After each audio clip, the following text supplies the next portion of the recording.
Imaginez, vous êtes un petit commercial. Vous êtes entreprenant, mais jusqu'ici, tout ce que vous avez essayé a été un échec. Vous vous faites vieux, et pour tout dire, votre vie est plutôt derrière vous. Et puis un jour, un client vous tend la main. Il vous donne l'opportunité de votre vie, et vous réussissez. Vous réussissez même très bien. Si bien qu'un jour se pose la question de celui qui vous a aidé.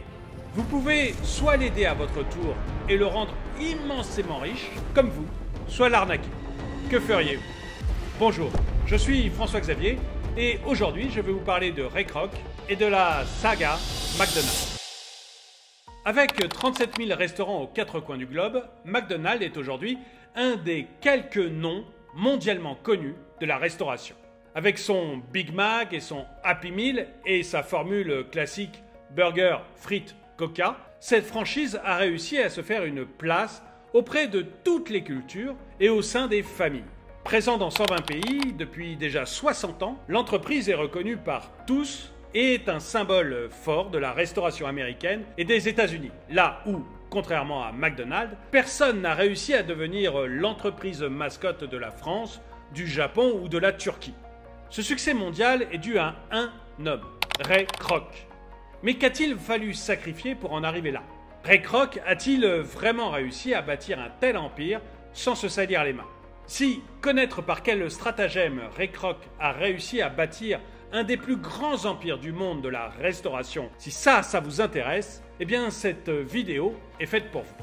En 1917, Ray Kroc quitte l'école sans y avoir appris grand-chose. Il trouve alors un travail chez son oncle qui vend des fontaines à soda à Oak Park. Travail qu'il quitte très rapidement afin de s'engager en tant que brancardier volontaire dans la Croix-Rouge française. On est en pleine guerre. Malheureusement, avant même de pouvoir débuter sa formation, l'armistice de la Première Guerre mondiale est signé. C'est alors que le jeune Ray Kroc décide de partir pour Chicago.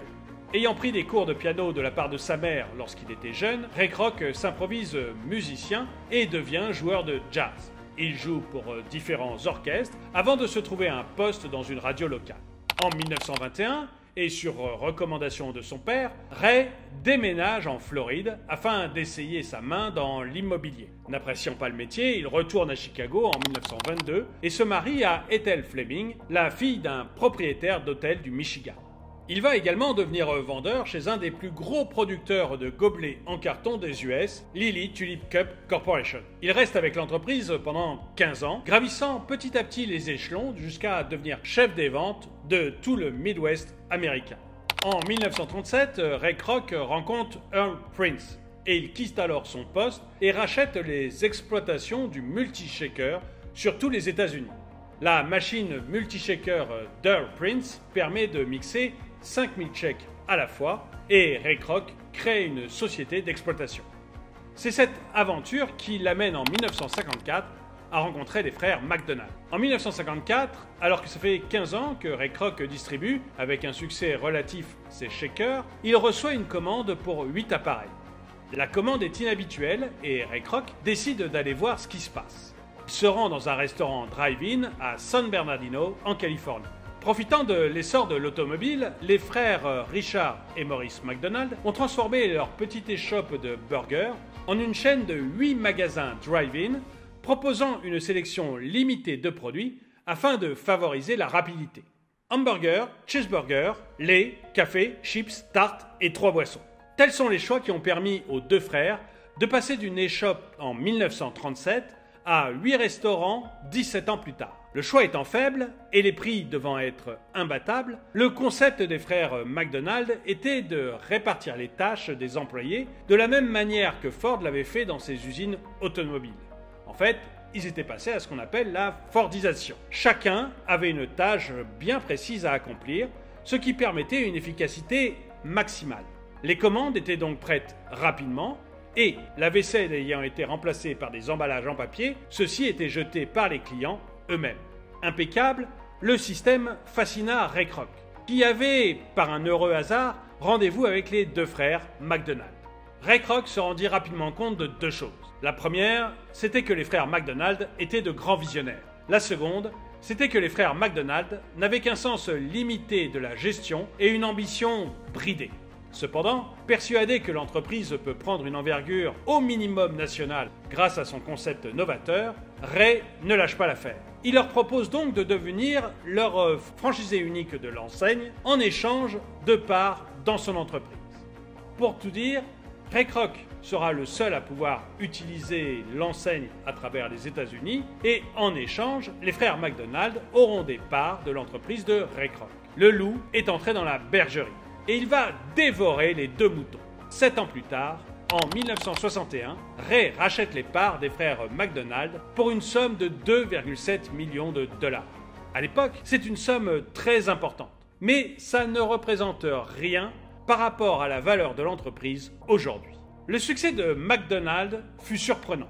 En 1959, soit 5 ans après la rencontre entre Ray et les frères McDonald, l'entreprise comptait déjà 100 restaurants. En 1963, la franchise en compte 500. En 1968, 1000. En 1972, 2000.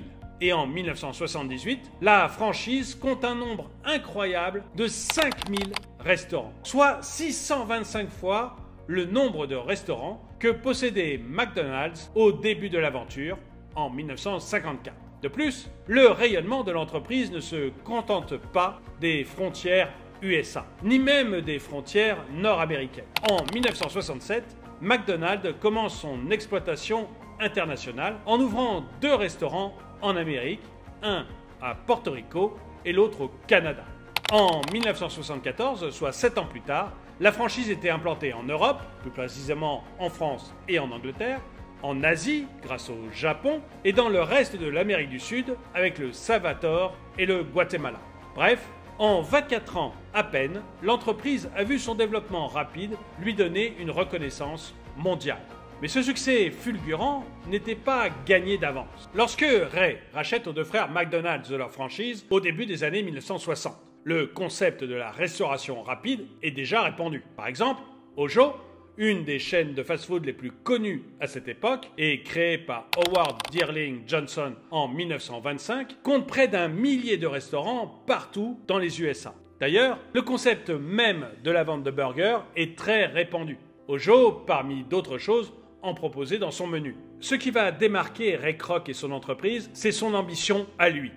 Remarquant relativement tôt que les US et leur manière de vivre étaient amenés à rayonner dans le monde entier et donc à être copiés dans plusieurs pays tout autour du globe, Ray ne voyait pas pourquoi un business qui marchait très bien aux US ne marcherait pas à l'étranger. Et c'est donc pour cette raison que Ray a mis un point d'honneur sur l'expansion à l'international de sa franchise. Et si je vous disais en introduction de cette vidéo qu'à l'époque, Ray avait plutôt sa carrière derrière lui quand il a rencontré les frères McDonald, c'est que c'est à 52 ans, après avoir eu une vie finalement bien remplie, que Ray s'est lancé dans l'aventure McDonald's.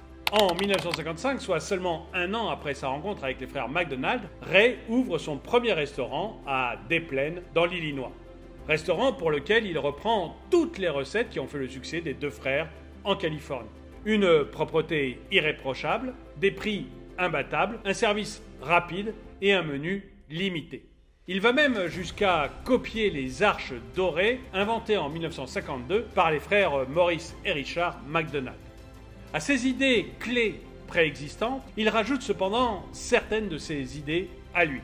Une standardisation des opérations poussées à l'extrême, tel le calibrage au millimètre près du pain, des steaks et des frites. Et c'est cette calibration qui va permettre de réduire encore plus les coûts, déjà faibles, de production. De plus, McDonald's emploie des étudiants. Le marketing a également joué un rôle important dans le succès de la franchise. On peut noter la création du clown McDonald en 1963, par exemple. La mascotte a contribué à une campagne marketing d'envergure nationale et à la réputation de la marque. Campagne marketing qui a également aidé à l'entrée de la société sur la bourse de New York en 1966. Bien que visionnaire et bourré d'ambition, Ray Kroc est également maniaque. Par exemple, il ne supportait pas que ses collaborateurs aient les cheveux longs, mâchent du chewing-gum ou portent des chaussettes blanches. Ray est également connu pour avoir mis son veto contre l'installation de jukebox dans les restaurants. La raison était que, même si ces boîtes à musique amenaient la jeunesse, elles risquaient de faire fuir les familles. Les maniaqueries de Ray Kroc conduisent même celui-ci à créer une université du burger à Chicago en 1963. Université dans laquelle tous les franchisés doivent suivre une formation. Et puis il y a le côté plus sombre de McDonald's. Depuis les années 70, on reproche à McDonald's et à Ray Kroc d'exploiter ses salariés et puis de servir des repas peu diététiques. Cependant, la marque s'en moque. En 1972, Ray est même soupçonné d'avoir versé 200 000 $ à Nixon sous le couvert d'un soutien financier pour sa réélection, afin que le président américain mette son veto contre une loi sur le salaire minimum des travailleurs mineurs.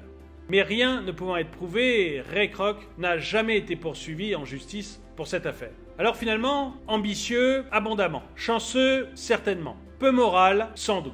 De toute façon, il reste toujours que Ray Kroc a réussi à bâtir une des plus grandes entreprises de restauration rapide au monde. Et ça en commençant à 52 ans. Mais pour ce faire, il a doublé les frères McDonald's et peut-être même versé un pot de vin à un président américain. La réussite justifie-t-elle le manque de morale? Qu'est-ce que vous en pensez? Laissez-moi votre avis dans les commentaires. En tout cas, merci d'avoir regardé cette vidéo, mettez-lui un pouce vers le haut, commentez-la, partagez-la. Merci à tous ceux qui soutiennent la chaîne, et moi je vous dis à très bientôt.